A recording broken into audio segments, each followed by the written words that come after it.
Kate finished writing the letter, sealed it in an envelope, then walked over and dropped it into the hollow of an old tree. "He'll come," she told herself.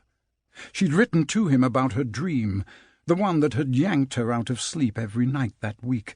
Again and again she'd lain there in the dark, covered in cold sweat, and waiting for her heart to slow, relieved that Emma, lying beside her, hadn't woken, relieved that it had only been a dream. Except it wasn't a dream. She knew that. "He'll come," Kate repeated. "When he reads it, he'll come."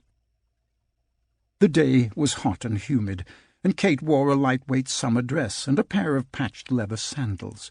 Her hair was pulled back and cinched with a rubber band, though a few loose strands stuck to her face and neck. She was 15, and taller than she'd been a year ago. In other respects, her appearance hadn't changed. With her dark blonde hair and hazel eyes, she still struck all who saw her as a remarkably pretty girl.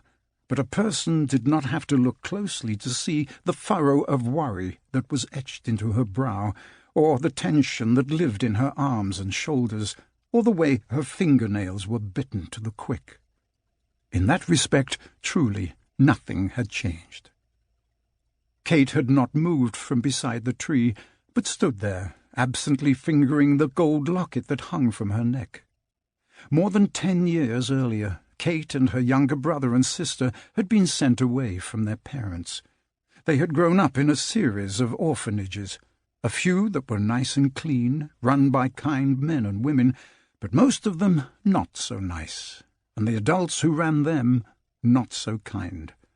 The children had not been told why their parents had sent them away or when they were coming back, but that their parents would eventually return, that they would all once more be a family, the children had never doubted. It had been Kate's duty to look after her brother and sister. She had made that promise the night her mother had come into her room that Christmas Eve so long ago. She could picture it still.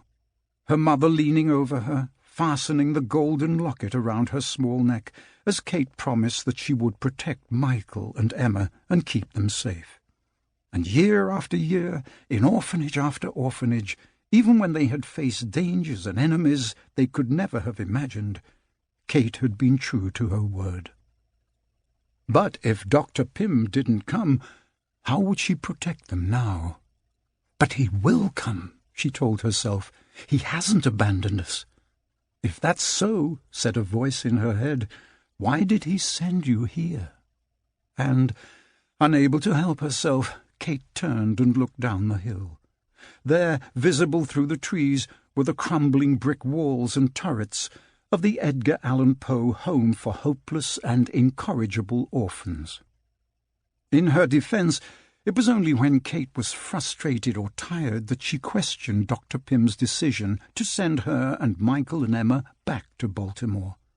She knew he hadn't really abandoned them, but the fact remained, of all the orphanages the children had lived in over the years, one of which had been next to a sewage treatment plant, another had made groaning noises and seemed to be always catching on fire, the Edgar Allan Poe Home for Hopeless and Incorrigible Orphans was the worst. The rooms were freezing in the winter, boiling in the summer. The water was brown and chunky, the floors squished and oozed, the ceilings leaked. It was home to warring gangs of feral cats. And as if that weren't enough, there was Miss Crumley, the lumpy-bodied, Kate and her brother and sister hating orphanage director. Miss Crumley had thought she'd gotten rid of the children for good last Christmas, and she had been less than pleased to have them turn up on her doorstep a week later, bearing a note from Dr. Pym saying that the orphanage at Cambridge Falls had been closed due to an infestation of turtles. And would Miss Crumley mind watching the children till the problem was resolved? Of course, Miss Crumley had minded. But when she'd attempted to call Dr. Pym to inform him that under no circumstances could she accept the children and that she was returning them on the next train, she'd found that all the information Dr. Pym had previously given her, phone number for the orphanage, address and directions, testimonials from happy, well-fed children had disappeared from her files. Nor did the phone company have any record of a number. In fact, no matter how much she dug, Miss Crumley was unable to find any evidence that the town of Cambridge Falls actually existed. In the end, she'd been forced to give in. But she let the children know that they were unwelcome, and she took every opportunity to corner them in the hallways or the cafeteria, firing questions while poking them with her pudgy finger. "Where exactly is this Cambridge Falls?" Poke. "Why can't I find it on any maps?" Poke. "Who is this Dr. Pym fellow?" Poke, poke. "Is he even a real doctor?" Poke, poke, poke. "What happened up there? I know something fishy's going on. Answer me." Poke, poke, poke. Pinch, twist.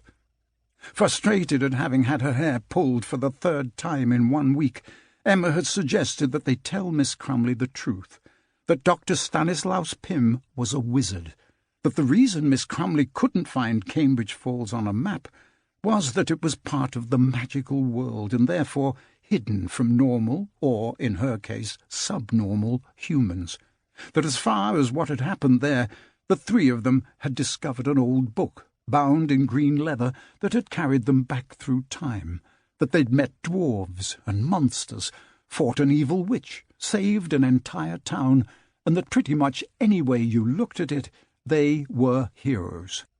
Even Michael.